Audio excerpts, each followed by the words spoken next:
How you doing? I'm Matt with 731woodworks.com. Today, I'm going to show you how I make my stove covers. This is a 2.0 version. I made a video about 2 years ago now on how I make stove covers. This is actually it. Here in the background, this gray one. It was white distressed, but now we've painted it. They look very similar, but there are some things that I've streamlined my process to help me make them a little faster and make them look a little more finished with some techniques that I'm using.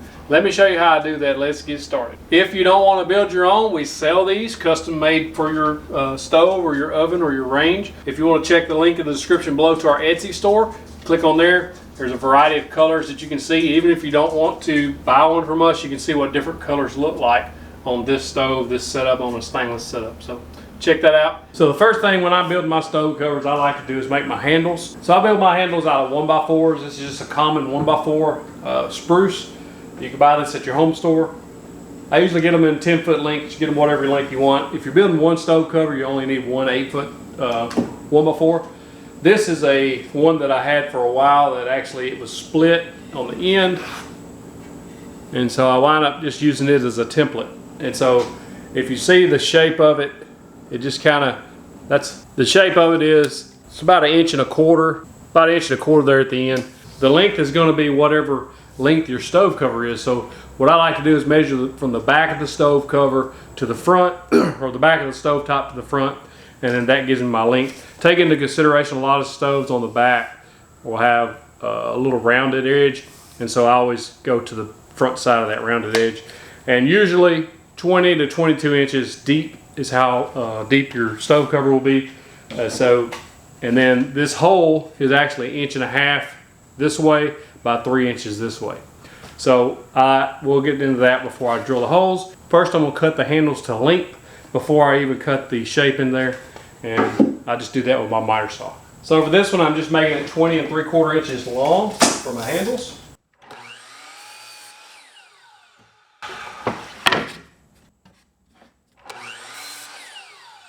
What I like to do is when I'm laying out my handles, you see there's some knots here. What I like to do is try to cut those out if possible. So I'll stack these two on top of each other. I'll go ahead and lay my template on there. If you don't have a template, just measure up 1.25 inches from here, from the bottom up, and then just kind of draw the shape that you want. And they don't even have to be this shape. I mean, you put them whatever. If you want just square handles, you can do that too. So once I get everything flushed up, I just trace this. But I make a lot of these, so I'm gonna have a template. And then I just kind of mark a general area of where the hole will be. Once that's done, take a couple of quick clamps. Clamp these together so that they don't move. And then I'll just wind up taking my jigsaw and cutting that out.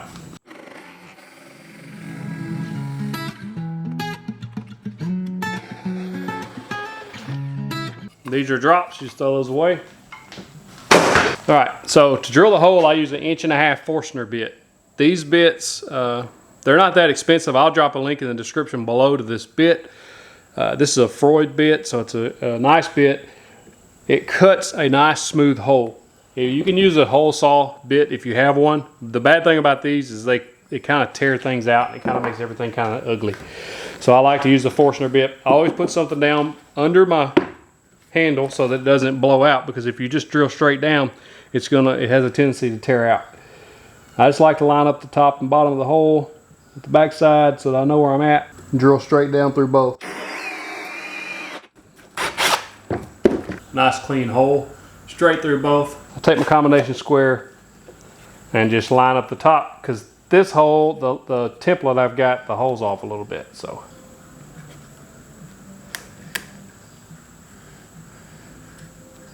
as far as where to put the hole on your handle, that's up to you. If you want it a little further back, you do a little further back. I find it right here closer to this curve works great because it gives you a little more balance when you're picking the board up.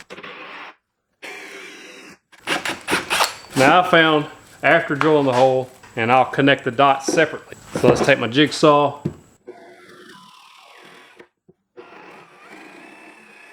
Usually, if you'll notice, the blade actually flexes a little under there, so it may not be perfect on the back side. You just take your saw and trim that up. we got 2 handles. To give these a more finished look and feel, I take an 1/8 inch round over bit in my little palm router, and I'll route the inside of these holes and the top edge. But when I route the top edge, I only route to about right here, because we're going to have another piece come on later, and we'll go ahead and finish that out once the board's together. So just behind the hole, I stop my routing. I'll go down both sides of this edge and inside both holes.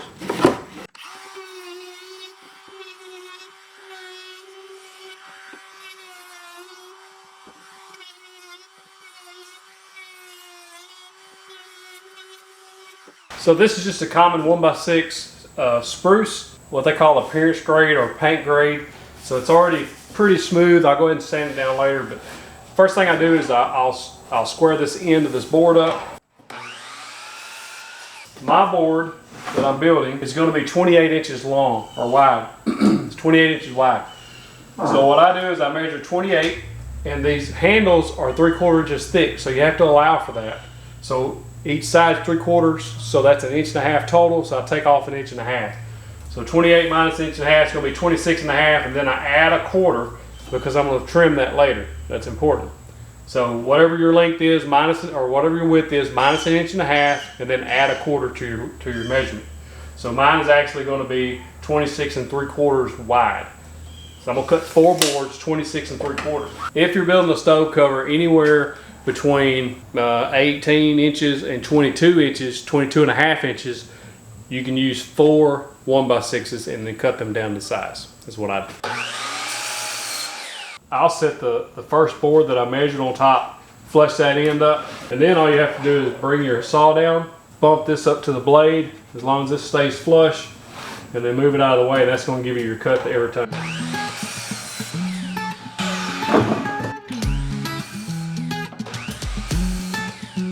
I did forget to mention that this 1x6 is 10 foot long, because you're going to be cutting 4 boards out of it. Typically, your board's going to be between 28 and 32 inches wide for a common stovetop or oven, and you should have a small piece dropped at the end. Now, if you want to save this piece to put under your handles when you drill, you can do that. If you want to make your handles second instead of first. Here's some rough measurements I have for depending on how deep you want your board. 19, 20, 21, 22. Start at 5/16 for a 22, and you'll probably have to shave about 1/8 inch off of 1 or 2 of those to make it exact. But this will get you close. So this is jointing with a table saw. What I do is I take my level, put it against the fence, put my stock against the level, and then, very important, the level and the stock must move together. If you just move this against the level, you might as well just use the fence. What this does is give your board a reference, a straight, flat reference to be cut against. If you just cut it against the fence and this side is crooked, then this side will be crooked. Just the way things work. So if you'll set this to the side, I've got a video on how to do this in detail if you want to search my channel. I used to take some masking tape and tape this level to that. I find that unnecessary as long as everything moves together. So I'll joint the edge of 4 boards first.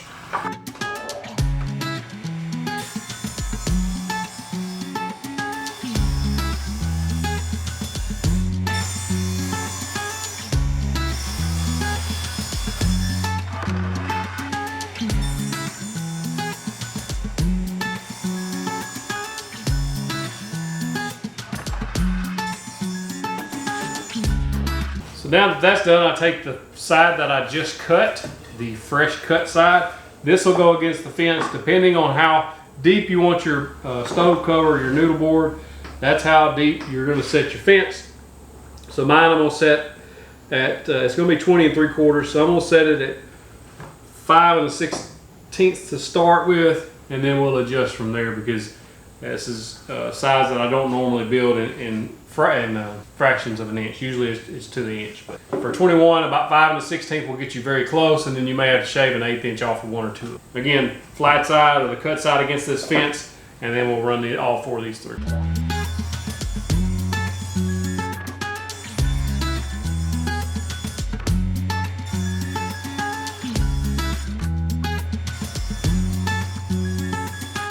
I'll lay all 4 of them down.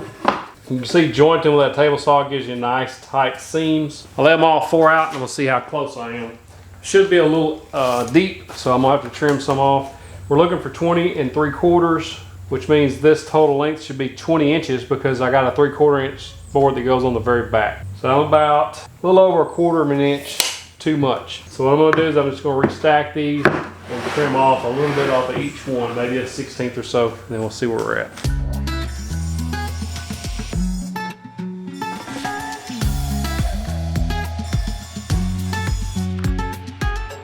Before I cut that last one, I want to make sure that I'm still going to have enough to cut that because I don't want to cut it too short. So I'm about an 1/8 inch shy. So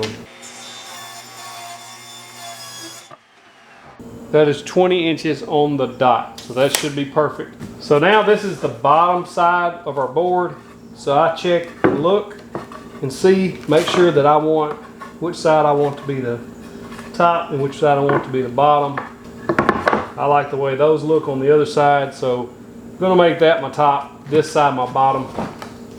I measure from each end 3 inches, make a mark, and since this is 27 inches, so I measure 3 inches from each end and then 1 in the middle. And then I just take something for a straight edge or a reference. This doesn't have to be rocket science here. We're just making a mark, a straight mark on each side, lined up with those marks we just made. And that's where we'll drill our pocket holes. You're gonna pocket hole 3 in each one, even the back one, because that's where our backboard's going to attach to. Let's drill pocket holes.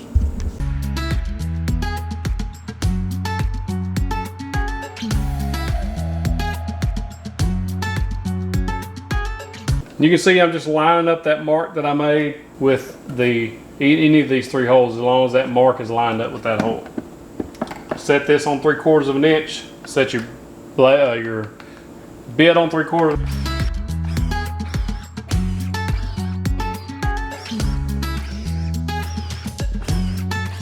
Now it's time to assemble our board, or our bottom of our board. So I'm going to take Type Bond 3 wood glue. I don't go crazy with this stuff. I just put a little bead on there, and then I'll take my finger and wipe it in. You can take a brush, whatever you use for glue. I just don't want an excessive amount. This will help you immensely. This is a Kreg face clamp. Adjust it to the right. What I do is I flush this side up. Make sure that's perfectly flush, because this is going to be our reference side when we trim it. So make sure this is flush on this end, on the left side of your board when it's upside down. Okay, so I get that tight. These are 1 1/4 Kreg screws we're using.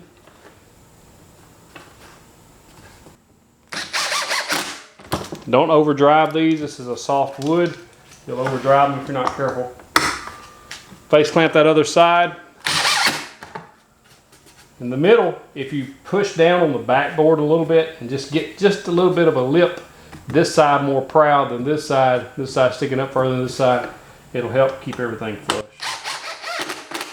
When you drive that, it should pull it flush if this side's just a little bit off. Repeat the process for the third board. The main thing you want to do is make sure that's flush. This end on the opposite end will probably have a little bit, not be as flush as this end, just because of you didn't get your cuts perfect.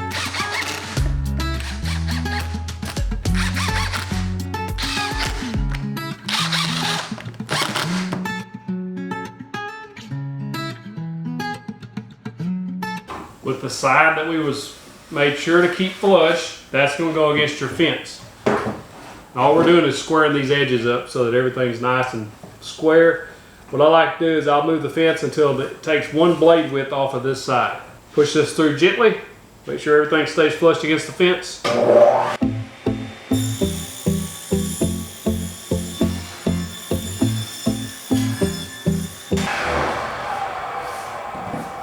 I flip it around, and now it's time to cut it to size, which will be 26.5 inches, because we're going to have a 3/4 inch on each side, making it 28. So this is where you get your width at. That's why I told you to cut everything a 1/4 inch longer than it needed to be to begin with, so that we can get a nice straight edge on this side, a nice straight on this side with the right length that we want.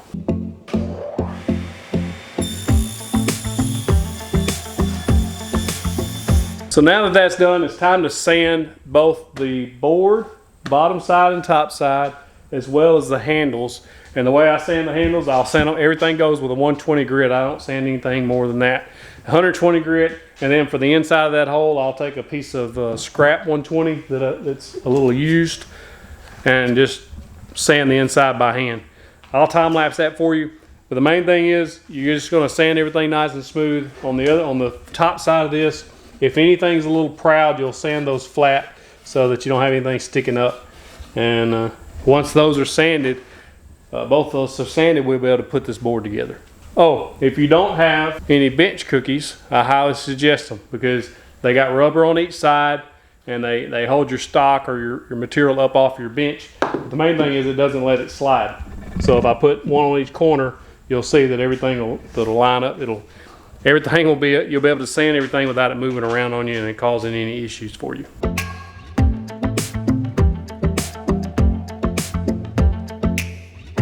Before we sand any further, what I want to do is I'm going to go ahead and drill 3 pocket holes on each end. That's to attach our handles with. So this is the front of the board, this is the back of the board, and the way you know that is these pocket holes are going to attach the back board with those. So I'm going to drill a hole here. I like to drill one here and then one here. So on the first board, the front, in the middle. On the third board, closest to the second board, about 1.5 inches away from that seam, and then one in the middle. Now the reason I put 2 closer to the back is because that's where the weight's going to be picked up at with your handles.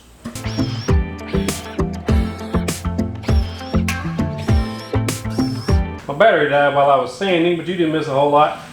So like I said, I take a small piece or a old piece of 120 and I just sand the inside of that, get those edges of those holes till everything's smooth to the touch. That's what we're looking for. Just make sure it's smooth. Now you need to do this, I learned this the hard way, you need a very flat surface to assemble this on. If not, you'll wind up with a board that rocks because it's not put together properly. What you want to do is make sure the pocket holes for the back are facing this way, and this will be the front of the board. Make sure there's no trash under it. Give yourself enough room to work. So you're going to lay your board flat, you're going to take your handles, set them on either side, and what I like to do is I'll flush the front of it up, and then I'll take a small scrap piece and lay against this back side and make sure I don't need to trim, that everything's going to line up nice. Everything looks good. So once I determine that, I'll just lay them on their side and I'm going to put a little wood glue down the bottom edge of these things. You can take a board or something straight to help flush the front. These are 36-inch Irwin clamps. You can use any kind of 36-inch clamps that you want, or longer if you have them. I always clamp the back side first. Make sure to double check this because it tends to move a little bit. Once that is set, I just snug this one up just a little bit to keep things from moving. And then I'll put one more right here. Right where this curve starts is where I usually put it. Once they're on there, I snug them up. They don't have to be super tight, but snug enough that nothing's going to move. You check and make sure everything stayed flat. If it moves and rocks from this point, you need to undo the clamps and readjust. This is the critical point to make sure your board will sit flat on your stovetop or your range top. If it doesn't, if it's rocking here, it will rock once it's together. So once that's snug, you got it like you want it.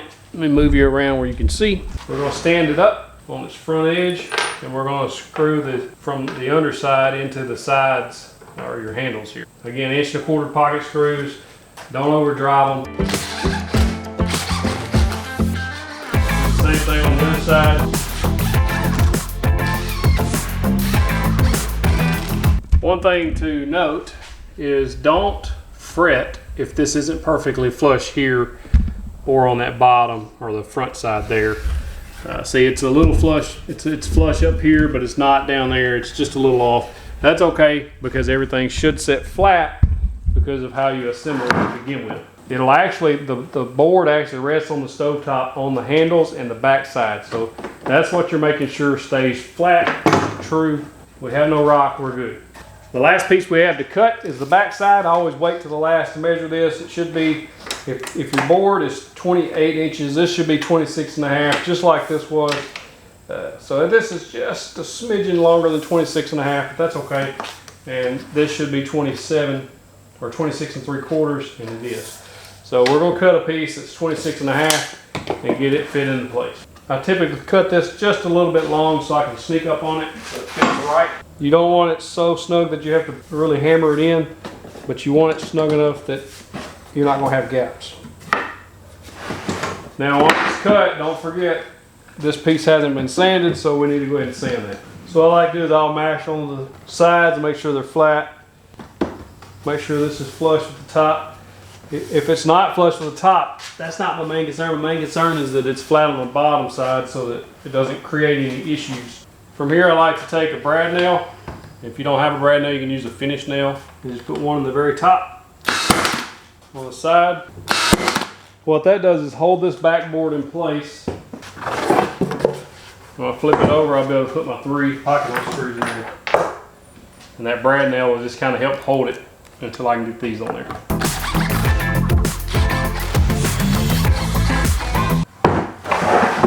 Now that it's assembled, the last thing I'm going to do is take my palm router with that 8-inch round over bit.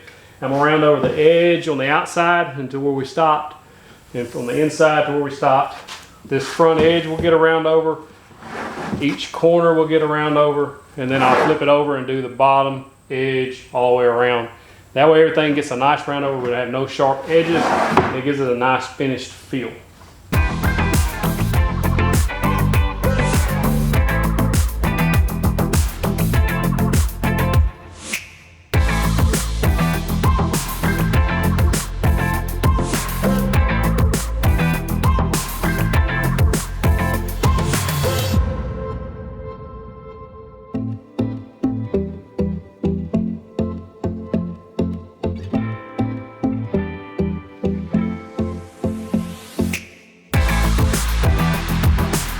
All right, these are bench cookies with paint cones on them. You can buy this as a set.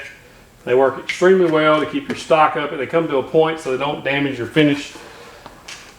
If you've watched my channel before, you know that I'm a firm believer in Minwax pre-stain conditioner.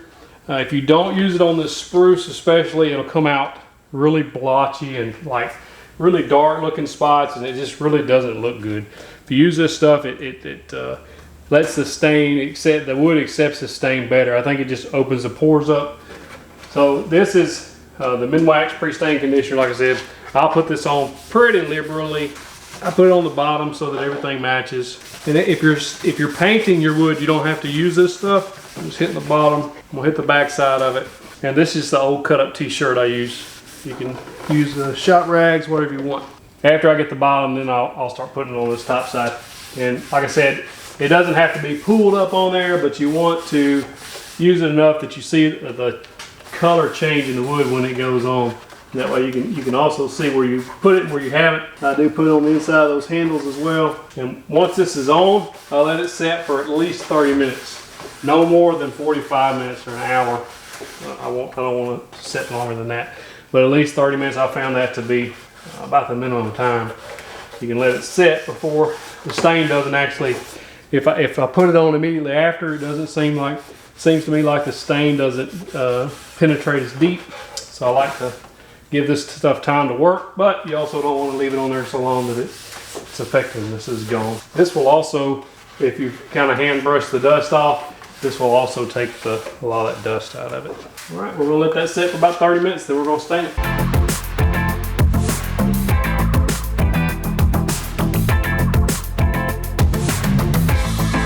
So it's time to stain. That's been on there about 30 minutes. So I'm going to stain the bottom first to be sure to get those pocket hole screws with stain inside. And I just use a common rag. I buy these at Walmart by the packs. Get that soaked in stain, then stick it in the pocket hole and get it. Make sure it coats it all the way in. Do all the pocket holes, then I'll do the bottom. I'll flip it over and do the top. And I'll let that dry at least 8 to 10 hours, usually overnight, before I start putting my clear coats on.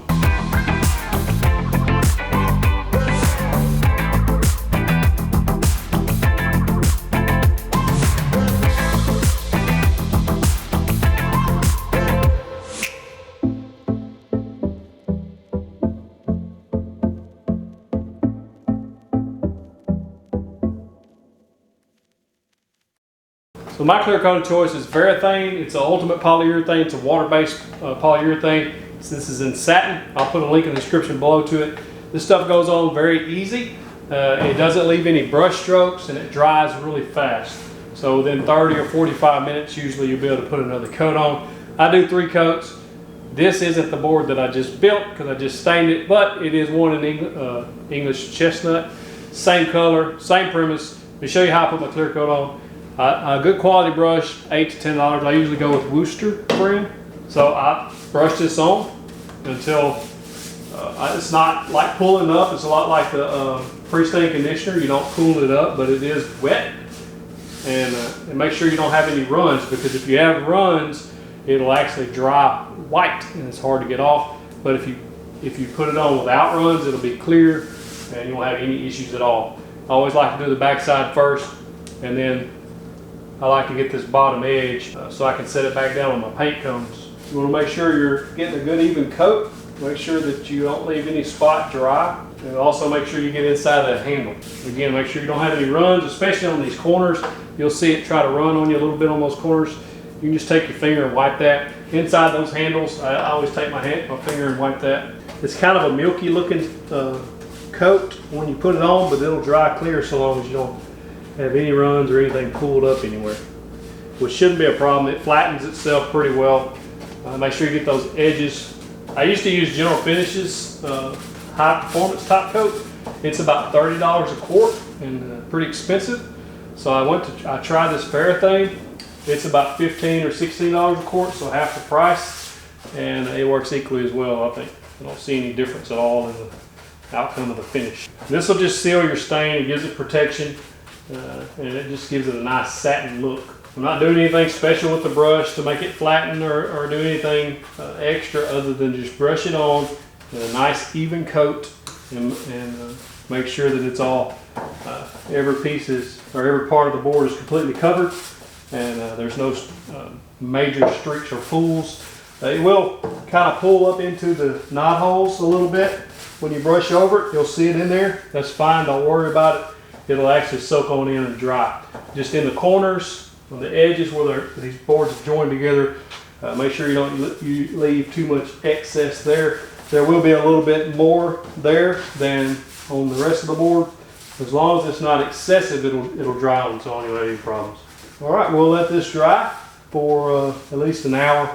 I usually wait an hour between coats, and then I'll just put another coat on. If it feels a little bit rough to you after this coat, or if you find some places that it feels kind of sandy or rough, you may get some dust in your finish. If that's the case, I'll just use a sanding block with sanding block like this with 1,000 grit or 2,000 grit sandpaper, and just lightly rub it over the top, wipe it down with a damp cloth, and then put your second coat on.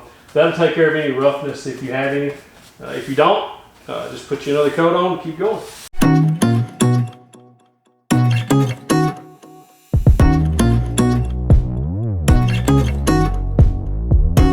All right, once that's dry, 3 coats, you're done. That's a finished stove cover or noodle board, some people call them. They turn out very nice. They make excellent decorations for your kitchen. Don't put them on a stove that's hot. Don't put them on a stove that has a pilot light, like a gas stove. And don't turn your burners on. They're made of wood and they will catch on fire and likely burn your house down. So keep that in mind. But they make good decorations, basically if you don't cook or don't use your stove a lot. They give you some extra counter space. This is a dark walnut. This is an English chestnut. That's finished.